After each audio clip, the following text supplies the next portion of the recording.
Bernie Sanders has made his share of money, and he was pressed about it in a CNN town hall. I plead guilty to have written a book which was an international bestseller, okay? And when you write a book that makes it to the top of the New York Times bestseller list, you make money, and I made money. After his long-shot 2016 presidential bid, the Vermont senator's income skyrocketed, along with his fame. Now, as he runs for the 2020 Democratic presidential nomination, the self-described Democratic socialist ranks among the millionaires he has so often slammed. There is something profoundly wrong when we have seen in recent years a proliferation of millionaires and billionaires. Their insatiable greed. So how did it happen?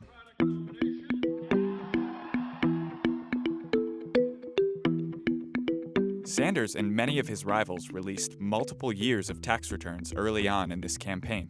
Bernie and his wife Jane listed adjusted gross income of about $560,000 on their 2018 tax return. They paid an effective tax rate of 26%. It's above the average effective tax rate for individuals in their income group. They made even more money in the 2 years before, raking in about $1.1 million in 2016 and 2017 each. That's a lot, considering senators get paid $174,000 per year. What sets Sanders apart is his book sales.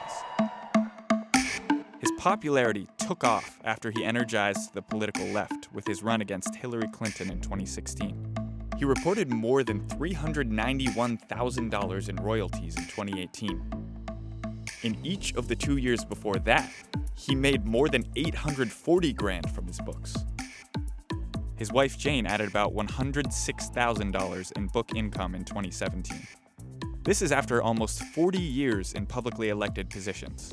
He gave this interview to NBC in 1981 after being elected mayor of Burlington, Vermont. Do I believe that the profit motive is fundamental to human nature? The answer is no. I think the spirit of cooperation, that you and I can work together better rather than having to compete against each other and destroy each other. Bernard Sanders, mayor, Burlington, Vermont. As of last year, the couple also had some serious assets. They held between $472,000 and $1.3 million, mostly in bank accounts and mutual funds, according to Sanders' financial disclosure form. They had one major liability, a mortgage between $250,000 and $500,000. Plenty of politicians accumulate wealth, both while they're in office and after they leave. President Barack Obama is reportedly taking in $400,000 speaking fees since he left the White House. Sanders lists no such income on his tax returns. A few of Sanders' 2020 competitors made some serious dough on book sales last year. Kamala Harris claimed about $320,000 in income, and Elizabeth Warren made about $325,000 in 2018.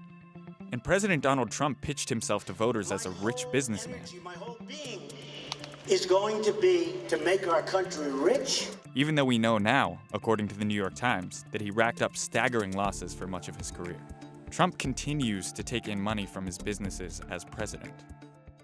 So why does anyone care about how much money Sanders has?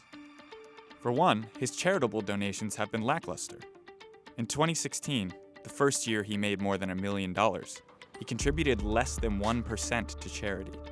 He was only slightly more generous in the last 2 years, boosting his contributions to around 3% of total income. It seems Sanders believes government policy is a more effective solution to at least some of America's problems than charity. In response to a billionaire paying off a graduating class's student loans, he tweeted, "Billionaire Robert F. Smith's gift to forgive the student debts of the graduating class of Morehouse College was extremely generous, but the student crisis will not be solved by charity. It must be addressed by governmental action." More broadly, his newfound riches seem to conflict with his message. He was criticized in 2016 for buying a $575,000 summer house on Lake Champlain, his third home. And of course, people are free to pay more in taxes than they owe. Sanders was asked about just that in this Fox News town hall. Your marginal tax rate was 26% because of President Trump's tax cuts. So why not say, I'm leading this revolution, I'm not going to take those? Come on,